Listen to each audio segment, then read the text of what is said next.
നമസ്കാരം. മലയാളി വാർത്തയിലേക്ക് സ്വാഗതം. ആരോഗ്യമന്ത്രി വീണ ജോർജിനോട് ശമ്പളം ലഭിച്ചില്ല എന്നുള്ള കാര്യം ചൂണ്ടിക്കാണിക്കാനെത്തിയ താൽക്കാലിക ജീവനക്കാർക്കെതിരെ പോലീസ് എടുത്തിരിക്കുന്ന നടപടി, അതാണ് ഇന്നത്തെ വലിയ ചർച്ചാ വിഷയം. മലപ്പുറം മഞ്ചേരി മെഡിക്കൽ കോളേജിലാണ് സംഭവം. മെഡിക്കൽ കോളേജിലെത്തിയ ആരോഗ്യമന്ത്രി വീണ ജോർജിനോട് തങ്ങൾക്ക് ശമ്പളം ലഭിച്ചില്ല എന്നുള്ള വിവരം ചൂണ്ടിക്കാണിക്കുകയായിരുന്നു, പരാതി നൽകുകയായിരുന്നു. പക്ഷേ അങ്ങനെ മന്ത്രിയുടെ മുന്നിലേക്ക് തങ്ങളുടെ പ്രശ്നങ്ങൾ ചൂണ്ടിക്കാണിച്ച താൽക്കാലിക ജീവനക്കാർക്കെതിരെ വാളെടുത്ത നടപടിയാണ് ഇപ്പോൾ കണ്ടിട്ടുള്ളത്. ഏതൊരു പ്രശ്നമുണ്ടാകുമ്പോഴും അവർ ചെയ്യുന്നത് രീതി ശരിയായിരുന്നില്ല, ഇവിടുത്തെ സിസ്റ്റം ഇങ്ങനെയല്ല എന്ന് പറയുന്ന ഏറ്റവും മുൻപന്തിയിൽ നിൽക്കുന്ന ഒരാളാണ് ആരോഗ്യമന്ത്രി വീണ ജോർജ്. നമുക്കറിയാം, ഒരു മാസം മുമ്പ് ഡോക്ടർ ഹാരിസ് എന്ന് പറയുന്ന തിരുവനന്തപുരത്തെ ഒരു ഡോക്ടർ, അദ്ദേഹം ഇവിടുത്തെ സിസ്റ്റത്തിന്റെ ഭാഗമായിട്ടുള്ള തെറ്റുകളെയൊക്കെ ചൂണ്ടിക്കാണിച്ച് രംഗത്ത് വന്നിരുന്നു.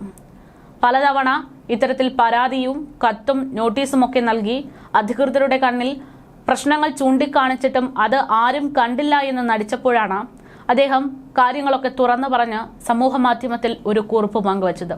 അദ്ദേഹത്തിന്റെ കുറിപ്പ് മണിക്കൂറുകൾക്കുള്ളിൽ സോഷ്യൽ മീഡിയ ഏറ്റെടുത്തു, വാർത്തകൾ ഏറ്റെടുത്തു, പിന്നീട് അത് വൈറലായി, നടപടിയായി, പ്രതിഷേധമായി. അന്ന് ആരോഗ്യമന്ത്രി വീണ ജോർജ് ഉൾപ്പെടെ പാർട്ടിക്ക് കൂട്ടുനിൽക്കുന്ന എല്ലാവരും പറഞ്ഞിരുന്ന ഒരു കാര്യമുണ്ട്: ഡോക്ടർ ഹാരിസ് ചെയ്ത നടപടി ശരിയായില്ല എന്ന്. അദ്ദേഹം ഒരു സർക്കാർ ഉദ്യോഗസ്ഥനാണ് എന്നിരിക്കെ അദ്ദേഹം ചെയ്യേണ്ടിയിരുന്നത് ഇത്തരത്തിൽ പരാതി നൽകുക, അല്ലെങ്കിൽ ഔദ്യോഗികപരമായിട്ടുള്ള രീതിയിൽ കാര്യങ്ങൾ മന്ത്രിയെ അറിയിക്കുക എന്നുള്ളതായിരുന്നു. അങ്ങനെയാണ് അന്ന് ഡോക്ടർ ഹാരിസിനെതിരെ ഇവർ പ്രതിഷേധിച്ചത്. ഇന്നിപ്പോൾ നേരെ തിരിച്ച്, അതായത് എന്താണോ ചെയ്യേണ്ടുന്നത് അത് ചെയ്തവർക്കെതിരെയാണ് പോലീസ് നടപടിയെടുത്തിരിക്കുന്നത്. തങ്ങൾക്ക് പ്രശ്നങ്ങളുണ്ട് എന്ന് മന്ത്രിക്ക് കത്ത് മൂലം, പരാതി മൂലം തങ്ങളുടെ വിഷയങ്ങൾ അവതരിപ്പിച്ചവർക്കെതിരെ ഇവിടെ കേസെടുത്തിരിക്കുകയാണ്. സംഘം ചേർന്ന് ബഹളം വയ്ക്കുകയും സംഘർഷ സാധ്യതയുണ്ടാക്കുകയും ചെയ്തു എന്ന് പറഞ്ഞാണ് തങ്ങൾക്ക് ജോലിയെടുത്തതിന്റെ കൂലി കിട്ടിയിട്ടില്ല എന്ന് ആരോഗ്യമന്ത്രിയെ വ്യക്തമാക്കിക്കാൻ വേണ്ടി പരാതിയുമായി എത്തിയ താൽക്കാലിക ജീവനക്കാർക്കെതിരെ എടുത്തിരിക്കുന്ന കേസിൽ ആസ്പദമായിട്ട് പറയുന്നത്. മെഡിക്കൽ കോളേജ് പ്രിൻസിപ്പലിന്റെ പരാതിയിലാണ് ഈ നടപടി എന്നുള്ള സൂചനകൾ പുറത്തുവരുന്നു. പക്ഷേ എങ്കിൽ പോലും പ്രിൻസിപ്പലിന്റെ മാത്രം തീരുമാനത്തിന്റെ ഭാഗമായാണോ ഇങ്ങനൊരു നടപടി എന്നുള്ളൊരു ചോദ്യം ഇവിടെ നിൽക്കുന്നുണ്ട്. ശമ്പളം മുടങ്ങിയ താൽക്കാലിക ജീവനക്കാർ മന്ത്രിയെ നേരിൽ കണ്ട് പരാതി ബോധ്യപ്പെടുത്താനാണ് ശ്രമിച്ചത് എന്ന് അവിടെ ഉണ്ടായിരുന്ന പലരും പ്രതികരിക്കുന്നു. പരിപാടി കഴിഞ്ഞ് മന്ത്രി തിരക്ക് കൂട്ടി മുന്നോട്ടു പോകുമ്പോൾ തങ്ങൾക്ക് സംസാരിക്കണമെന്നാവശ്യപ്പെട്ട് താൽക്കാലിക ജീവനക്കാർ ബഹളം വെച്ചു എന്നാണ് പറയുന്നത്. പ്രിൻസിപ്പൽ ഡോക്ടർ കെ അനിൽരാജിന്റെ പരാതിയിലാണ് കണ്ടാലറിയാവുന്ന 20 ജീവനക്കാർക്കെതിരെ, അതും കരാർ ജീവനക്കാർക്കെതിരെ മഞ്ചേരി പോലീസ് കേസെടുത്തിരിക്കുന്നത്. കഴിഞ്ഞ 2 മാസത്തെ ശമ്പളം കിട്ടിയില്ല എന്ന് പരാതിയാണ് ജീവനക്കാർ ബോധ്യപ്പെടുത്താൻ ശ്രമിച്ചിരുന്നത്. കഴിഞ്ഞ 2 വർഷം ശമ്പളം കൃത്യമായി കിട്ടിയിരുന്നില്ല എന്നും വേതന മന്ത്രിയെ ധരിപ്പിക്കണം എന്നതായിരുന്നു തങ്ങളുടെ ലക്ഷ്യമെന്നും തുടർന്ന് മാധ്യമപ്രവർത്തകരുടെ ചോദ്യങ്ങൾക്ക് താൽക്കാലിക ജീവനക്കാരുടെ ആവശ്യങ്ങളായിട്ട് അവർ മറുപടി നൽകുകയായിരുന്നു. ശമ്പളം മുടങ്ങിയതിന്റെ പരാതി ധരിപ്പിച്ച് ജീവനക്കാർക്കെതിരെ കേസെടുത്തതിൽ വലിയ പ്രതിഷേധമാണ് എന്തായാലും ഇപ്പോൾ ഉയരുന്നത്. ഇവിടെ ഒരു വശത്ത് ഇത്തരത്തിൽ ശമ്പളം ലഭിച്ചില്ല എന്നുള്ള കാര്യങ്ങൾ ചൂണ്ടിക്കാട്ടി പരാതി നൽകുമ്പോൾ അവർക്കെതിരെ നടപടിയെടുക്കുന്ന സർക്കാർ സിസ്റ്റത്തെ അത് വലിയ രീതിയിലാണ് സമൂഹ മാധ്യമങ്ങൾ ഏറ്റെടുക്കുന്നത്. കാരണം ഇവിടെ എന്താണോ ചെയ്യേണ്ടുന്നത് അത് ആരും തന്നെ ചെയ്യുന്നില്ല, പ്രത്യേകിച്ച് അധികാരികൾ, പ്രത്യേകിച്ച് ഇടത് നേതാക്കന്മാർ ചെയ്യുന്നില്ല എന്നുള്ളൊരു വിഷയമാണ് നിൽക്കുന്നത്. കാരണം ആരോഗ്യമന്ത്രി വീണ ജോർജിന്റെ പക്കലേക്ക് ഒരു പറ്റം ആളുകൾ കൂട്ടത്തോടെ വന്നു എന്നുള്ളതാണ് പരാതിയിൽ പറയുന്നതെങ്കിൽ നമ്മൾ 1-2 മാസം മുമ്പ് അല്ലെങ്കിൽ 1-2 വർഷം മുമ്പുള്ള കാര്യങ്ങൾ ഒന്ന് ആലോചിക്കേണ്ടതുണ്ട്. കാരണം പാർട്ടിയെ ഏറ്റവും കൂടുതൽ ആളുകളിലേക്ക് ശ്രദ്ധിക്കാൻ വേണ്ടിയുള്ള PR വർക്ക് പോലെയുള്ള കാര്യങ്ങൾ നമുക്കറിയാം. വീണ ജോർജ് മുമ്പ് ഒരു മാധ്യമ പ്രവർത്തകയായിരുന്നു എന്നുള്ളത്. അതുകൊണ്ട് തന്നെ വലിയ രീതിയിലുള്ള PR വർക്കൊക്കെ നടത്താൻ വേണ്ടി മന്ത്രി പലപ്പോഴായിട്ട് ശ്രമിച്ചിട്ടുണ്ട്. പലപ്പോഴും ആരോഗ്യമന്ത്രി വീണ ജോർജ് എവിടെയെങ്കിലും ഒക്കെ തുടക്കകാലങ്ങളിൽ പരിപാടിയിലൊക്കെ പങ്കെടുക്കുകയാണെങ്കിലോ അല്ലെങ്കിൽ എന്തെങ്കിലും നടപടികൾ കൈക്കൊള്ളുകയാണെങ്കിലോ മാധ്യമങ്ങളുടെ സാന്നിധ്യം അവിടെ ഉറപ്പായിട്ടും ഉണ്ടാകാറുണ്ടായിരുന്നു. കാരണം അന്ന് അവർ എന്താണ് ചെയ്യുന്നത്, ആളുകൾക്ക് വേണ്ടുന്ന കാര്യങ്ങൾ ചെയ്യുന്നുണ്ട്, ഇവരാണ് യഥാർത്ഥ നേതാവ് എന്നൊക്കെ പറഞ്ഞ് പതിപ്പിക്കാൻ ഒരു മാധ്യമം അവർക്ക് ആവശ്യമായിരുന്നു. അതിനുവേണ്ടിയാണ് ഇത്തരത്തിലുള്ള ഓരോ ആളുകളുടെയും സാന്നിധ്യം മന്ത്രിയും ഉൾപ്പെടെയുള്ള ആളുകൾ ഉറപ്പിച്ചത്. പിന്നീട് അങ്ങോട്ട് പലപ്പോഴും മാധ്യമങ്ങളെ പോലും മന്ത്രി വീണ ജോർജിന് ഉൾപ്പെടെയുള്ള ആളുകൾക്ക് കാണുമ്പോൾ കലിയായി മാറി എന്നുള്ളതാണ്.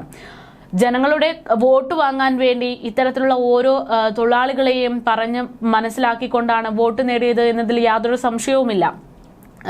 തൊഴിലാളി വർഗ പാർട്ടിയുടെ പ്രതിനിധിയാണ് തങ്ങളെന്നൊക്കെ പറഞ്ഞാണ് പലപ്പോഴും ഇടത് നേതാക്കന്മാർ മത്സരിക്കാറുള്ളത്. പക്ഷേ ഇന്നിപ്പോൾ അതേ തൊഴിലാളികൾ തങ്ങളുടെ പ്രശ്നം പറഞ്ഞ് മന്ത്രിമാർക്ക് മുന്നിലെത്തുമ്പോൾ ഇത്തരത്തിൽ പരാതി എടുക്കേണ്ടുന്ന സാഹചര്യമാണ് എന്നുള്ളതാണ്. പറയുന്നത് എന്താണ്, പ്രവർത്തിക്കുന്നത് എന്താണ് എന്നുള്ളത് ജനങ്ങളെ കൊണ്ട് ചിന്തിപ്പിക്കുന്നത്. എന്തായാലും വലിയ രീതിയിലുള്ള പ്രതിഷേധങ്ങൾ ഇപ്പോൾ ഉയരുന്നുണ്ട്. ഒരു വശത്ത് ഇത്തരത്തിൽ പ്രതിഷേധങ്ങളും സമരങ്ങളും ആവശ്യങ്ങളുമായിട്ട് ജനങ്ങൾ രംഗത്തേക്ക് വരുമ്പോൾ, മറുവശത്ത് ഈ പ്രശ്നങ്ങൾക്ക് പരിഹാരം എടുക്കേണ്ടുന്ന മന്ത്രിമാർ ഉൾപ്പെടെ ചെയ്യുന്നത് അവരുടെ സ്വയം സുരക്ഷ കൂട്ടുക, വർദ്ധിപ്പിക്കുക എന്നുള്ളതാണ്. കഴിഞ്ഞ ദിവസം തന്നെ ഡോക്ടർ ഹാരിസിന്റെ വിഷയവുമായി ബന്ധപ്പെട്ട് ആരോഗ്യമന്ത്രി വീണ ജോർജിനെതിരെ പ്രതിഷേധങ്ങൾ ശക്തമായ സാഹചര്യത്തിൽ ആരോഗ്യമന്ത്രി വീണ ജോർജിന് സുരക്ഷ കൂട്ടുന്നതായിട്ടുള്ള റിപ്പോർട്ടുകൾ പുറത്തു വന്നിരുന്നു. സർക്കാർ സിസ്റ്റത്തിന്റെ പിഴവ് ചൂണ്ടിക്കാണിച്ചതിന്റെ പേരിൽ ഡബിൾ സുരക്ഷയിലാണ് ആരോഗ്യമന്ത്രി ഉൾപ്പെടെയുള്ള ആളുകൾ ഇപ്പോൾ നടക്കുന്നത്. മന്ത്രി വീണ ജോർജിന് പ്രത്യേക സുരക്ഷ ഏർപ്പെടുത്തുന്നതിന്റെ ഭാഗമായിട്ട് ആലപ്പുഴ ഡിവൈഎസ്പിയുടെ നേതൃത്വത്തിൽ 15-അംഗ പോലീസ് സംഘത്തെയാണ് കഴിഞ്ഞ ദിവസം മന്ത്രിക്കൊപ്പം നിയമിച്ചത്. ആലപ്പുഴ നോർത്ത് സൗത്ത് സ്റ്റേഷനുകളിലെ പോലീസുകാരാണ് സുരക്ഷാ സംഘത്തിലുണ്ടായിരുന്നത്. അനിഷ്ട സംഭവങ്ങൾ ഉണ്ടാകാതിരിക്കാനുള്ള ഒരു മുൻകരുതൽ എന്നോണമാണ് പോലീസ് സിസ്റ്റത്തെ ഇത്തരത്തിൽ മന്ത്രിമാർക്ക് വേണ്ടി വിന്യസിപ്പിക്കുന്നത്. ഒരു വശത്ത് ആരോഗ്യമന്ത്രി ഇത്തരത്തിലുള്ള പ്രവർത്തനങ്ങൾ കാഴ്ചവെക്കുമ്പോൾ, മറുവശത്ത് ഇതിനെല്ലാം ഉത്തരം പറയേണ്ടുന്ന ഒരാൾ കൂടെയുണ്ട്, നമ്മുടെ മുഖ്യമന്ത്രി പിണറായി വിജയൻ. അദ്ദേഹം ചെയ്യുന്നത് എന്താണ് എന്നുള്ള കാര്യങ്ങൾ ഇന്ന് പുറത്തു വന്നിരുന്നു. അതായത് ഇന്ന് മുഖ്യമന്ത്രി പിണറായി വിജയനുമായിട്ട് ബന്ധപ്പെട്ടുള്ള യാത്രകളുടെ ചില റിപ്പോർട്ടുകൾ പുറത്തു വന്നിരുന്നു. അദ്ദേഹം സത്യം പറയുകയാണെങ്കിൽ ഈ 10 വർഷം നടത്തിയ യാത്രകൾ അതൊന്നും തന്നെ നമ്മുടെ കേരളത്തിന് ഉപയോഗമായി മാറിയിട്ടില്ല എന്നുള്ള റിപ്പോർട്ടുകളാണ് പുറത്തു വന്നത്.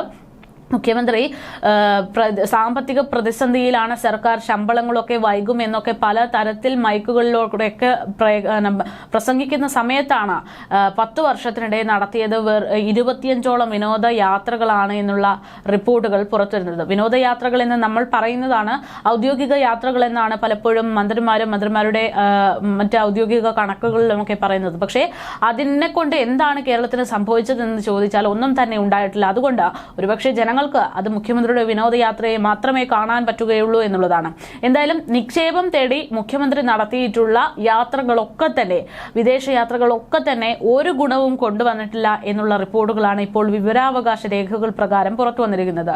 10 വർഷത്തിനിടെ നടത്തിയ 25 വിനോദയാത്രകളിൽ ഒന്നിൽ പോലും നിക്ഷേപത്തിനായി ധാരണാപത്രം ഒപ്പുവയ്ക്കാൻ സാധിച്ചിട്ടില്ല എന്നുള്ളതാണ് പുറത്തു വന്നിരിക്കുന്ന റിപ്പോർട്ട്. കോടികളുടെ നിക്ഷേപ വാഗ്ദാനം ഉണ്ടായെന്ന് നിയമസഭയെ അറിയിച്ചത് വെറും പാഴ്വാക്ക് മാത്രമാണെന്നാണ് ഇന്നിപ്പോൾ ഈ റിപ്പോർട്ട് പുറത്തു വരുമ്പോൾ വ്യക്തമായിരിക്കുന്നത്. UAE സർക്കാർ $500 മില്യൺ നിക്ഷേപിക്കുമെന്നും നിക്ഷേപിച്ചു എന്നതൊക്കെ വെറും പൊങ്ങച്ചം മാത്രമായിരുന്നു. നിക്ഷേപം തേടി കഴിഞ്ഞ 10 വർഷത്തിനിടെ മുഖ്യമന്ത്രി പിണറായി വിജയൻ നടത്തിയ 25 വിദേശ യാത്രകളിൽ കേരളത്തിനായി നിക്ഷേപത്തിനായി ധാരണാപത്രം ഒപ്പുവെച്ചതായിട്ട് ഒന്നും തന്നെ ഇല്ല എന്നുള്ളതാണ് യാഥാർത്ഥ്യമെന്ന് വ്യവസായ വകുപ്പ് തന്നെയാണ് വിവരാവകാശ രേഖ പ്രകാരം റിപ്പോർട്ട് നൽകിയിരിക്കുന്നത്. കോടികൾ ചെലവിട്ട മുഖ്യമന്ത്രിയുടെ വിദേശയാത്രകൾ ഇതുകൊണ്ട് എന്ത് ഗുണമുണ്ടായി എന്നുള്ള ചോദ്യത്തിനുള്ള ഉത്തരമാണ് ഒന്നും തന്നെ ഉണ്ടായിട്ടില്ല എന്നുള്ളത്. കുടുംബാംഗങ്ങളെ ഉൾപ്പെടെ കൂട്ടിക്കൊണ്ട് ഓരോ വിദേശയാത്രയ്ക്ക് പോകുകയും അതിനുശേഷവും കോടികളുടെ നിക്ഷേപ വാഗ്ദാനങ്ങൾ നൽകുകയും ചെയ്യുന്ന ഒരു മന്ത്രിയായിട്ട് നമ്മുടെ മുഖ്യമന്ത്രി പിണറായി വിജയൻ മാറുകയാണ്. 2016 മുതൽ 2025 വരെ മുഖ്യമന്ത്രി നടത്തിയ വിദേശയാത്രകൾ സംബന്ധിച്ചിട്ടുള്ള റിപ്പോർട്ടുകളാണ് ഇത്തരത്തിൽ പുറത്തു വന്നിരിക്കുന്നത്. എന്തായാലും മുഖ്യമന്ത്രി ഉൾപ്പെടെ ആരോഗ്യമന്ത്രി ഉൾപ്പെടെ ഇത്തരത്തിൽ സ്വന്തം കാര്യങ്ങൾ സർക്കാർ ചെലവിൽ നടത്തുമ്പോൾ അവിടെ ജോലി ചെയ്യുന്ന ആളുകൾ ഇങ്ങനെ അവരുടെ അവകാശങ്ങൾ നിഷേധിക്കപ്പെടുകയും ജോലി ചെയ്ത കൂലി ചോദിക്കുമ്പോൾ അവർക്കെതിരെ കേസെടുക്കുകയും ചെയ്യുന്ന ഒരു സമ്പ്രദായമായിട്ട് കേരളത്തിലെ ഈ ഒരു സിസ്റ്റം മാറുന്നുണ്ട് എന്നുള്ളതാണ്. അതിശക്തമായിട്ടുള്ള പ്രതിഷേധം എന്തായാലും ഈ ഒരു വിഷയത്തിൽ നടക്കുന്നുണ്ട്. കഴിഞ്ഞ ദിവസം തന്നെ ആരോഗ്യമന്ത്രി വീണ ജോർജിനെതിരെ വലിയ പ്രതിഷേധങ്ങളൊക്കെ നടന്നിരിക്കുന്ന സാഹചര്യത്തിൽ ഡോക്ടർ ഹാരിസ് നടത്തിയ പ്രസ്താവനയുടെ ഭാഗമായിട്ട് ആരോഗ്യമന്ത്രി മറുപടി പറയാതിരുന്ന സാഹചര്യത്തിൽ ആരോഗ്യമന്ത്രിക്ക് പെട്ടെന്ന് അസുഖമൊക്കെ ഉണ്ടാവുകയും ആരോഗ്യമന്ത്രി ആശുപത്രിയിലേക്ക് പോവുകയും ചെയ്ത സാഹചര്യത്തിൽ ചില സഖാക്കന്മാർ അവർക്കെതിരെ ഒരു പോസ്റ്റ് പങ്കുവച്ചിരുന്നു. കഴിഞ്ഞ ദിവസമാണ് ഈ വിവാദങ്ങളൊക്കെ കെട്ടടങ്ങിയപ്പോൾ സഖാക്കന്മാർക്കെതിരെ തന്നെ പാർട്ടി നടപടിയെടുത്തത്. അതായത് മന്ത്രിയെ വിമർശിച്ചു, മന്ത്രിക്കെതിരെ സംസാരിച്ചു എന്നതിന്റെ പേരിൽ സ്വന്തം പാർട്ടിക്കാരെ പോലും കഴിയെറിഞ്ഞ ഒരു രീതി കഴിഞ്ഞ ദിവസം കണ്ടിരുന്നു. അങ്ങനെ ഇരിക്കുന്ന ഒരു സാഹചര്യത്തിലാണ് തൊഴിലാളികൾ ഇപ്പോൾ മന്ത്രിക്ക് മുന്നിലേക്ക് വന്ന് അപേക്ഷയുമായി എത്തിയത്. എന്തായാലും ആരോഗ്യമന്ത്രി വീണ ജോർജിന് മുന്നിൽ അപേക്ഷയുമായി എത്തിയിട്ടുള്ള എല്ലാ തൊഴിലാളികൾക്കും നല്ല പണി തന്നെയാണ് കിട്ടിയിരിക്കുന്നത്. അവരെയൊക്കെ എതിരെയൊക്കെ കേസെടുത്തിരിക്കുകയാണ് എന്നുള്ള വിവരങ്ങളാണ് പുറത്തുവരുന്നത്.